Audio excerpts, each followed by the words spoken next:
Hey guys, today we're changing the Driveshaft carrier bearing on this 2008 BMW 328i. If this video is helpful, can you smash that thumbs up button and leave a comment down below for the YouTube algorithm? Really helps out a lot. I'll also have Amazon affiliate links in the description below. First, we need to elevate our vehicle, that way we can get underneath it. Since we're unhooking the drive shaft and there will be nothing to hold your car from rolling or anything, it's a good idea to chalk both of your wheels that are not off the ground. All right, now we're gonna remove this shield right here. So we're gonna take out this 8mm bolt, this one, one that would be right here, and this one. And then we'll be able to drop this shield. Now we're gonna remove this brace. So there's a 13mm nut here and here, and 13mm bolts here, here, here, and here. You're going to want to put a jack underneath the transmission pan here with just a slight bit of pressure. That way this bracket isn't getting pushed down. This transmission will move down a little bit. If you don't have another jack, that's fine. It's only going to drop down about 1/2 inch. So we're going to have to remove this brace here and drop the exhaust and the heat shield. So to do that, we are going to remove these bolts here on this brace, all of those, and drop this brace. Those are a T50 torque. We got our brace down, so now we're going to take out our heat shield. So we're going to take out this 10mm nut and this one, and then remove this 8mm bolt right here. There's also probably a 10mm that should be right here. Mine's missing. Now we need to drop the exhaust. And if your bolts look anything like mine here in Michigan, they are rusty crusty and I don't want a chance breaking them. So if you want to, and yours look nice, remove the 4 bolts holding the exhaust together right there. And you should be able to kind of lower this down enough to where you can get the heat shield out. I'm going to go to this end and unhook all of the rubber hangers and try to lower it this way and take the heat shield out this way. Okay, we've got 3 hangers back here. There's one right there. There's one right there. And there's one right there that I've already pried loose. Easiest way I found to get these off, because they can be kind of a pain, is I get something to pry with. So I've got a chisel inside a pry like this. You just get in here and then start prying, and just put a bunch of leverage on there and that'll pop right out of there. Okay, we've got our exhaust hanging down a little bit. It's kind of resting on a part of the bumper back there, so it's not too crazy. We're going to remove this heat shield right here, which is 10mm bolt right there, and a 10mm bolt that is right there, and a 10mm nut right there. Now you can slide your heat shield back, tip it a little bit, and pull it out. Then we're able to pull the other heat shield that was here, push it back, and push it out. I had to bend it to get it around there a little bit, but it fits.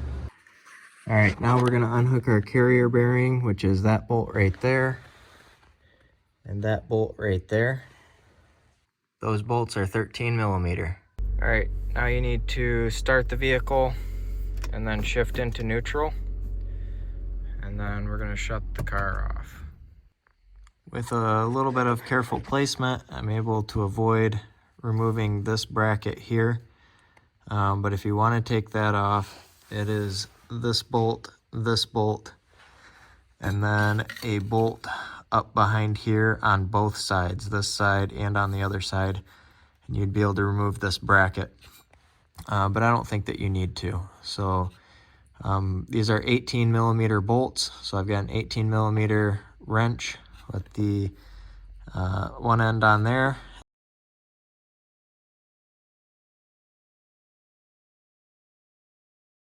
You should be able to get them out without taking that bracket off.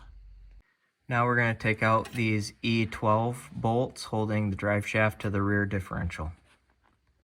Now that we've got all our bolts out, we can pop this loose from the differential and slide our drive shaft right out this way.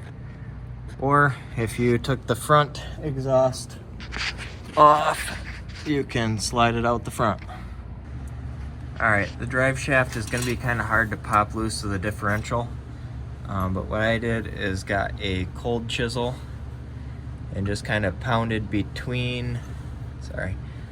right here between the ears on where it attaches to the differential right here, and it popped out. Alright, now we need to separate the front half of the drive shaft from the second half. So all you really need to do is kind of step on the back half here and hit the front half forward.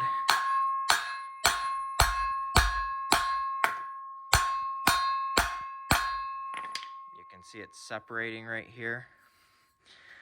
You can just kind of push this cover off like that.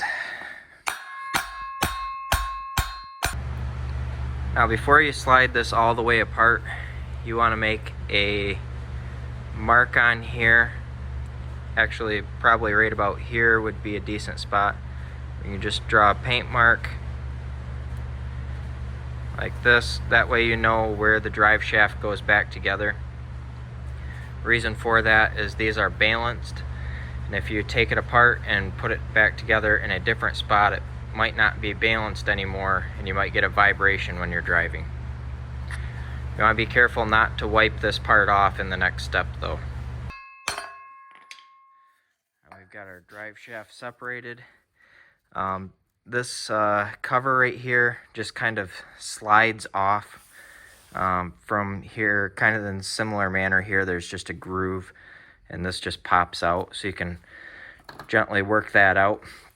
I just start by twisting it until it twists loose. I just took my cold chisel here and pried it in there, and it popped it loose pretty easy. We can just slide that off. There we go.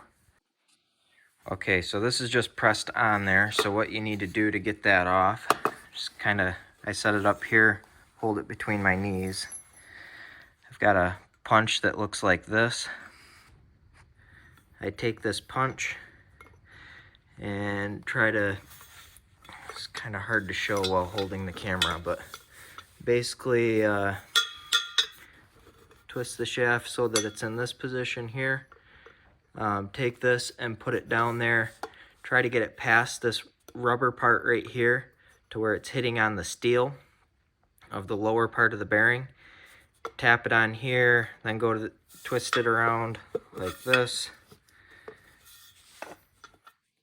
Go on this side here, hit it with the hammer. You're probably going to have to hit it pretty hard to get it to start sliding. But you have to rotate the drive shaft. You can't just rotate the bearing, because the part of the bearing that's stuck on the drive shaft is obviously not moving. But that's what you gotta do to start getting this thing moving off from the drive shaft. All right, there we go. Got that old one to slide off like that. So now we'll get our new one. I got this one on Amazon. If you want to get the same one, I'll have it linked down in the description below, as well as some other stuff. So now we are going to slide this back on the same way it came off. Reinstalling this should be a little bit easier. Just make sure that you don't hit this black part of the bearing right here, right there where my fingernail is. That'll ruin your bearing. You want to only be hitting on this inner steel part right there, and you don't need to do much more than just tap it in there.